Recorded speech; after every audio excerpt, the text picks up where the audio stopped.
Hello and welcome to all of you. Finally बड़ी update निकल के आ रही है बिहार से। जो भी कैंडिडेट बिहार में फॉर्म को अप्लाई किए थे उनका एग्ज़ाम कंडक्ट हो चुका है, डीवी हो गया है या एग्ज़ाम होने वाले हैं, उन तमाम वैकेंसी पे अब जो यहाँ पे संशय बना हुआ है सब कुछ यहाँ पे क्लियर करेंगे। कौन से वैकेंसी यहाँ पे पेंडिंग में पड़ेगा और क्या कुछ वैकेंसी पे यहाँ पे प्रभाव आगे देखने को मिलेगा। यानी कि बिहार का जो दायरा बढ़ाया गया था आरक्षण का 50% से जो आगे लिमिट को बढ़ाया गया था वो यहाँ पे हाई कोर्ट ने यहाँ पे रद्द कर दिया गया है।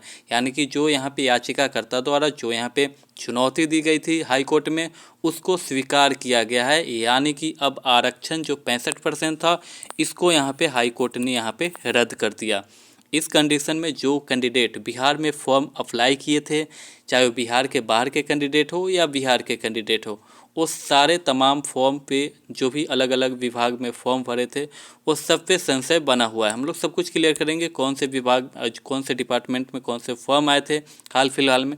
आपको पता है कि ये जो आरक्षण का दायरा हाल फिलहाल में ही बढ़ाया गया था, यानी कि नवंबर 2023 में बढ़ाए गए थे। तो ये नवंबर की बात है और नवंबर दिसंबर यानी कि जनवरी फरवरी हाल फिलहाल में जो भी फॉर्म यहाँ पे भरे गए हैं वो सारे फॉर्म पे तो यहाँ पे दुविधा है, यानी कि कुछ भी हो सकता है।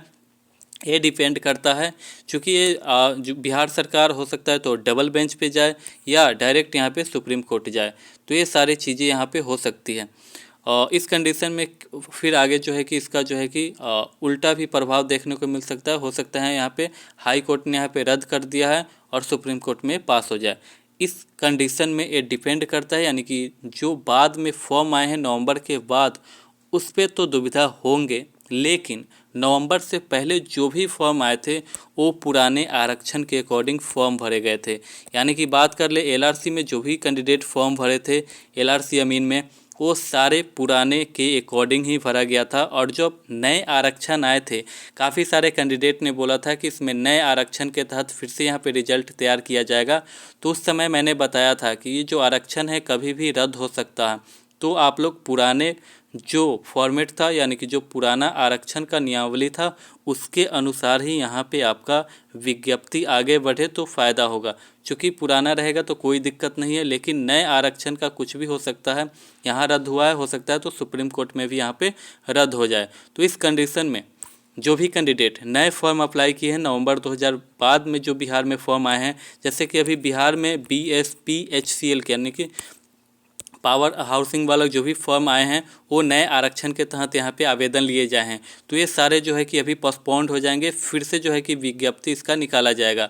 और भी जो बिहार में हाल फिलहाल में जो भी जैसे कि परिचारी बात कर ले हाई कोर्ट में ही जो भर्ती आई थी परिचारी का, तो ये सारे जो है कि यहाँ पे अब रद्द होंगे।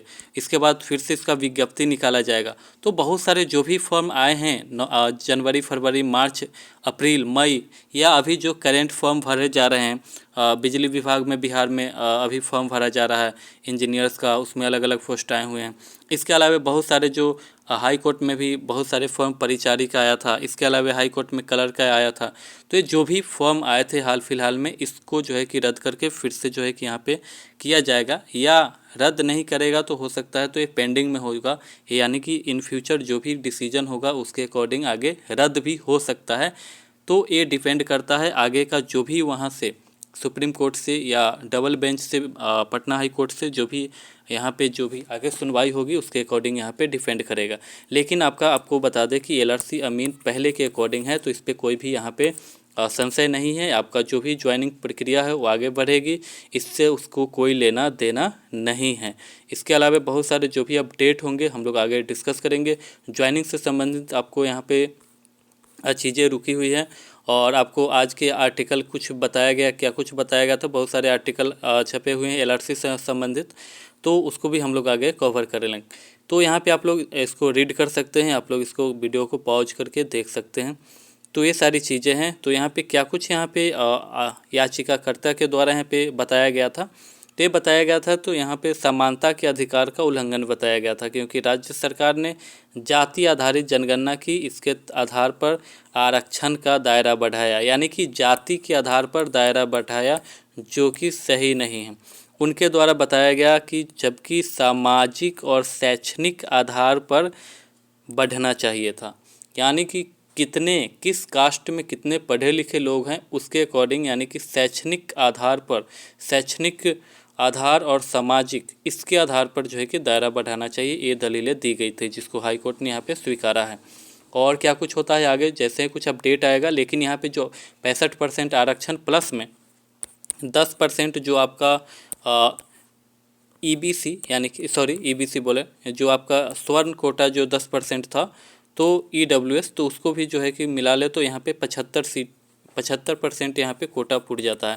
तो इस कंडीशन में जनरल के लिए मात्र यहाँ पे 25% सीट थी और टोटल 75% पे यहाँ पे आरक्षण दिया गया था, स्वर्ण का आरक्षण मिला ले तो इस प्रकार से आपका यहाँ पे नए जो है कि यहाँ पे डाटा तैयार की गई थी बिहार सरकार के द्वारा। फिलहाल इसको रद्द कर दिया गया है। आगे क्या कुछ होता है, जो भी अपडेट होगा हम लोग आगे डिस्कस करेंगे। फिलहाल आप लोग तो चैनल पे जुड़े रहें। जो भी कैंडिडेट एलआरसी के हैं, आप लोग डिस्क्रिप्शन में लिंक है, ग्रुप से ज्वाइन हो सकते हैं। जल्द ही जो भी अपडेट होगा, डिस्ट्रिक्ट अलॉट कब होगा, अलॉट तो हो चुका है, लेकिन डिस्ट्रिक्ट के बाद जो ब्लॉक, किस ब्लॉक में आपका अलॉट किया जाएगा, वो सब कुछ जानकारी आपको उस ग्रुप के माध्यम से मिलती रहेगी। धन्यवाद।